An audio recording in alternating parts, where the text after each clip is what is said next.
Dios te bendiga, cristiana imprudente. Los invitamos a suscribirse al canal, donde encontrarán videos de apologética cristiana que los equiparán para defender su fe. Aprendan a responder con claridad a las falsas afirmaciones contra el cristianismo y descubran tácticas efectivas para sostener su cosmovisión cristiana con confianza. No se pierdan nuestro contenido. Suscríbanse y activen la campana para no perderse ningún no tiene video. sentido la vida. ¿Dónde está Dios? De la salvación que tenemos en Jesús, ¿no? Vemos este tipo de películas y sin un entendimiento claro a veces puede pasar como simplemente como una película más, una fábula de donde los animales hablan. Bueno, C.S. Lewis era tremendo ateo, él negaba a Dios y cuando se convierte se vuelve en un tremendo apologista. Dice él, el cristianismo, si es falso, no tiene importancia. Si es cierto, tiene infinita importancia. O sea, él decía, solo hay dos extremos. Si el cristianismo es falso, no tiene nada de importancia. Pero si es verdadero, hermano, tiene una importancia infinita. Decía él, la única cosa que no puede ser es más o menos importante. Eso es lo que no podría ser el cristianismo. Siguiente slide, y con esto vamos terminando. Vamos a ver la utilidad de la... A ver, le da para atrás, creo que se saltó una. A ver, ok, no, entonces sí, quién sabe, la tengo mal aquí. Entonces vamos a ver la utilidad de la apologética, es moldear la cultura. Queremos moldear la cultura, es útil, puede ser necesaria para que el evangelio sea oído de manera efectiva en el día de hoy, especialmente en la sociedad, en preparatorias, en universidades y en general la cultura occidental es profundamente postcristiana.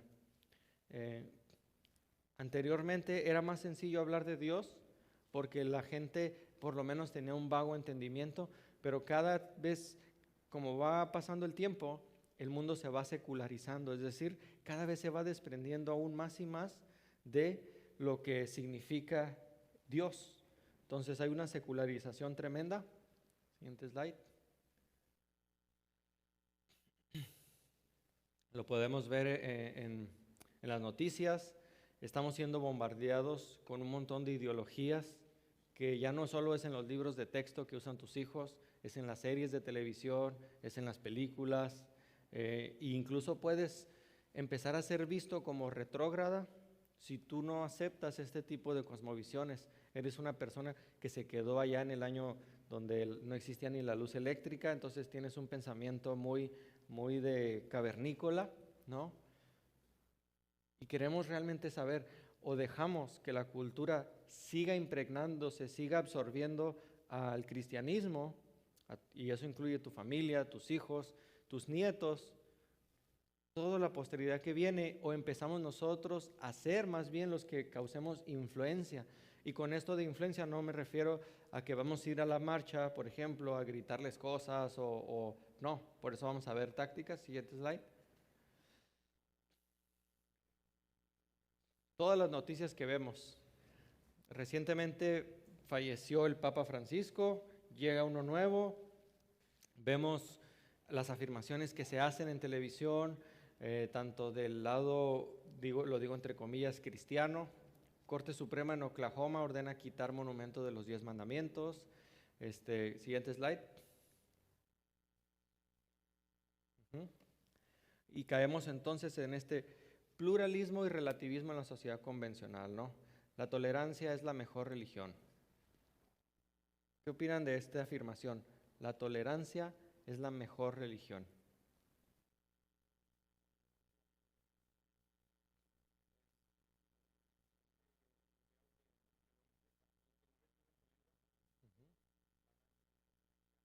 Okay, muy bueno ese. Uh-huh. Sí.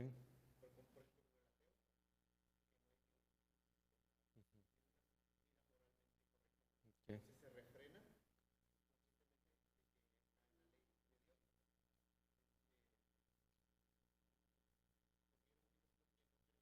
Okay.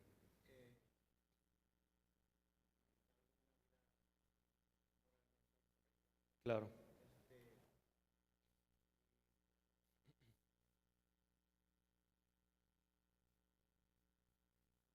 Sí, gracias, súper bien. Ese versículo es muy bueno, ¿no?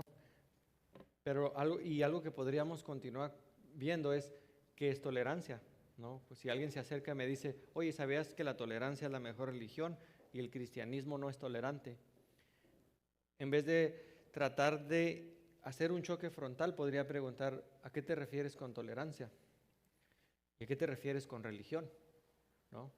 Bueno, vamos a ver un poco más adelante de eso. Dice, la caída de Canadá y Estados Unidos en el secularismo ilustra qué tan importante es mantener un ambiente cultural comprensivo a la creencia cristiana para la efectividad del evangelismo.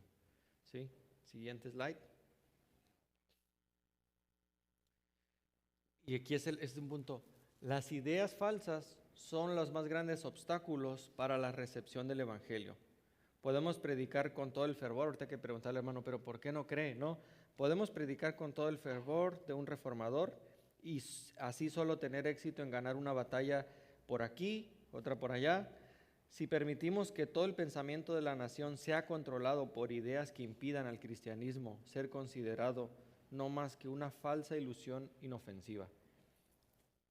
Es decir, hay muchas ideas falsas por ahí siendo aceptadas como verdad, y que si tú las cuestionas, fíjense lo paradójico de esto, se supone que nosotros somos los intolerantes, ¿no? Pero cuando tú cuestionas una de estas ideas, ¿cómo te tratan? Con intolerancia. Ay, ¿cómo puedes creer que la evolución darwiniana es mentira, ¿no? Si está más que comprobado, si está en libros de texto.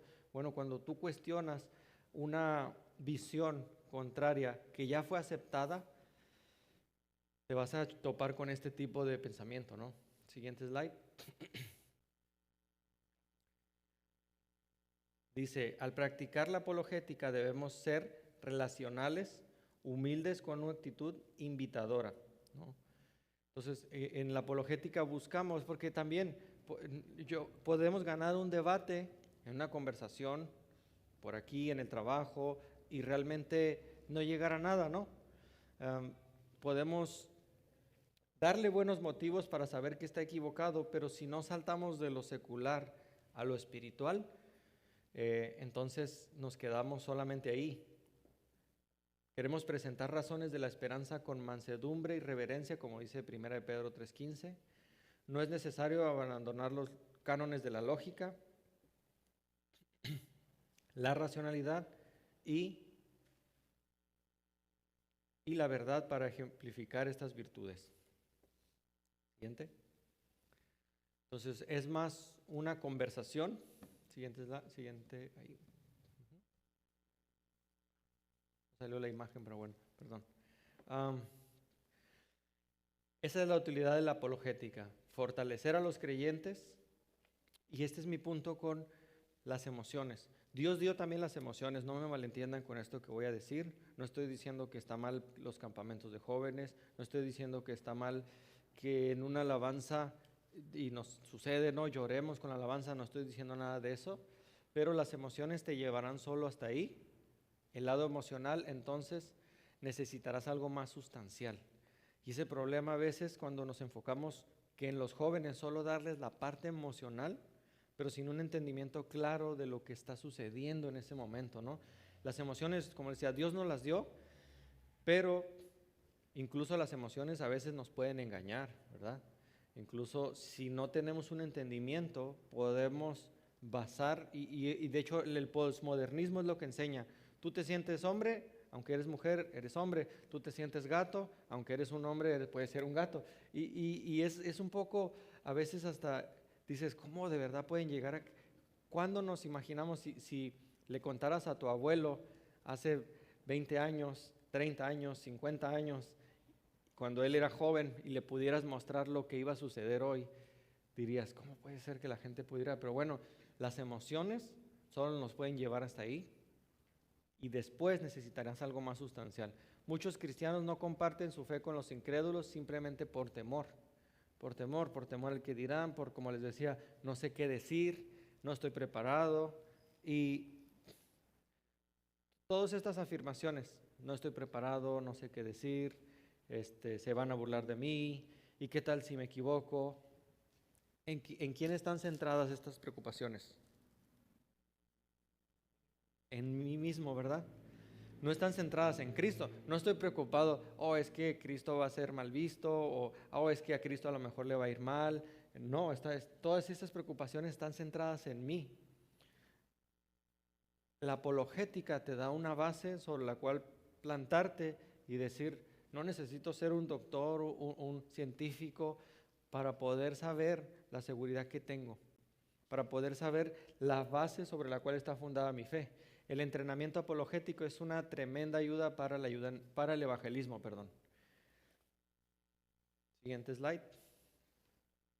Entonces, como les decía, no estoy en contra de los campamentos, de los conciertos, no me malentiendan, pero si solo tenemos a nuestros hijos o nosotros mismos simplemente nos llenamos de puros conciertos y de un raquítico estudio de la Biblia, ¿no? Ahí, como que por ósmosis se nos va a pasar la palabra, ¿no? Quedándonos dormidos ahí, tendremos este resultado.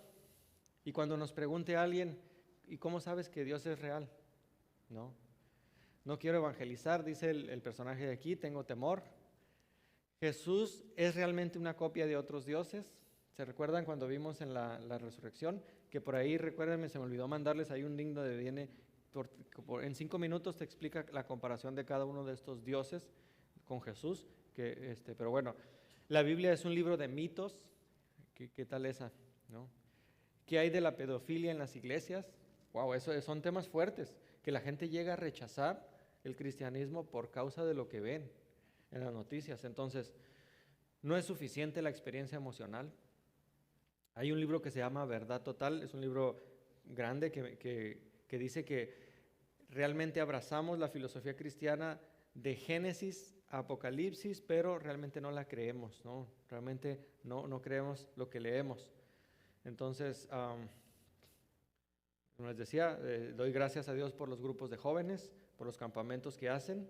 Yo espero que mis hijos un día vayan también a algo de eso, pero eso no es suficiente. No es solo emocionar a nuestros jóvenes, también queremos hacerlos pensar. Siguiente slide. Sí.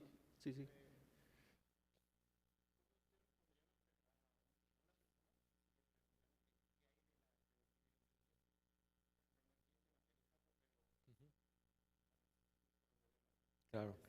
Y es una persona que no cree en Dios.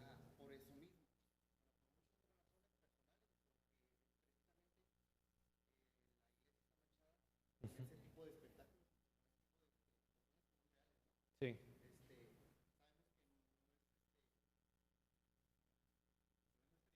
claro. Ujú. Ese sería un primer punto, ¿no? Ujú.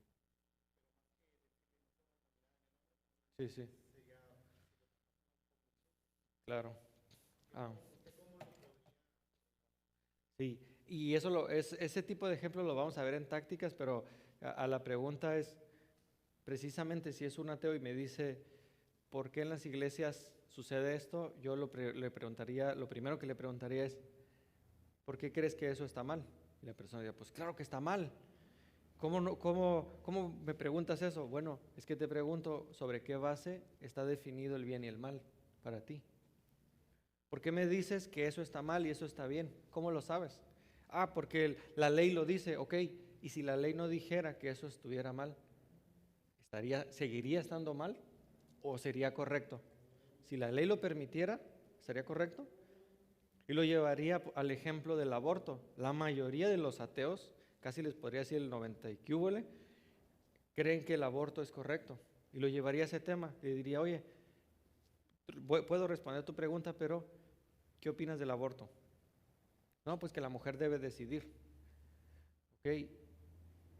Quitarle una vida a una persona, ¿crees que es correcto o incorrecto? No, pues está mal, pero no es una vida. Ok, entonces volvamos al tema de la pedofilia. ¿Cuál es tu punto base para definir el bien y el mal? ¿No? Y en cuanto podríamos ahondar más en ese tema, lo que mencionaste es realmente lo que tú ves es una confirmación de que este mundo está caído y necesita ser redimido. Hay maldad en el corazón del hombre. Nunca fue el propósito de Dios que eso sucediera, ¿no? Precisamente el cristianismo trae una salida y el cristianismo está en contra totalmente de ese tipo de abusos, ¿no? Entonces podría llevarlo, podríamos ahondar más, que lo vemos más adelante, pero básicamente sería eso. ¿Por qué sabes que eso está mal? ¿Cuál es tu base para decir que eso está mal? Eso sería el primer punto, ¿no? Okay, sí. Entonces tenemos Hechos 17:17. Este fue el procedimiento estándar de los apóstoles. Me traje mi Biblia Reina Valera. Aquí está una. Vamos a Hechos 17:17. Si alguien lo puede leer. Hechos 17:17.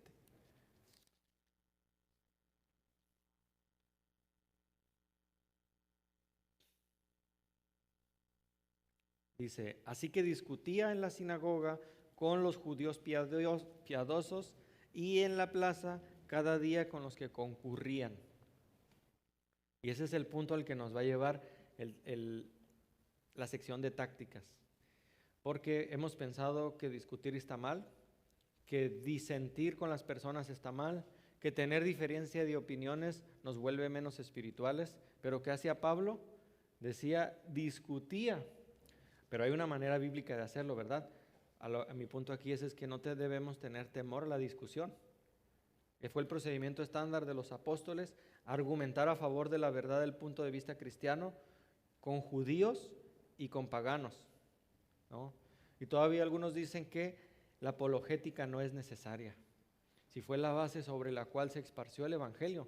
¿Por qué? Porque cuando no tenemos este cruce de opiniones, hermanos, no hay un crecimiento. Cuando no podemos ejercitar ese músculo de nuestra fe y en ese músculo de la razón, que Dios nos dio también la razón, entonces nos empezamos a quedar raquíticos como el personaje que vimos hace rato. Siguiente slide. ¿Puede un cristiano discutir? Háganse esta pregunta. Hay muchos ejemplos de malas discusiones, de una manera de hacerlo incorrecto en la Biblia, pero dice, proporcionar una conclusión intercambiando pensamientos se usa 13 veces en el Nuevo Testamento y se refiere a los creyentes involucrados en un razonamiento dialéctico, es decir, argumentación o discurso argumentativo. Todo esto aparece en la Escritura. Argumentar es el proceso de dar y recibir información con alguien para alcanzar un entendimiento más profundo. Lo que mencionaban algunos filósofos seculares era como tener una tesis, una antítesis para llegar a una síntesis. Es decir, tú tienes una propuesta sobre algo que crees, alguien contraargumenta, y de esas dos podemos llegar a una síntesis y poder llegar a una resolución. Siguiente slide. Este va a ser el último slide y ahorita vamos a tomar un pequeño break para ir al baño, tomar café. Esta era la audiencia judía, creía en la profecía cumplida, en los milagros de Jesús, en la resurrección. Estamos hablando de los primeros cristianos. ¿Se recuerdan que vimos? La audiencia pagana creía en las obras de la naturaleza, había testigos de la resurrección, pero también creían en la revelación interna. Siguiente slide. Y podemos pensar, bueno, es que son muy pocas las personas que se convierten usando apologética. Dice, solo una minoría de personas que escucha el evangelio lo aceptará y solo una minoría de aquellos que lo aceptan lo hace por razones intelectuales. O sea, son muy pocas las personas que aceptan el evangelio, pero dicen algunos, de esas pocas, todavía son más pocas las que van a aceptar el evangelio por motivos racionales o intelectuales.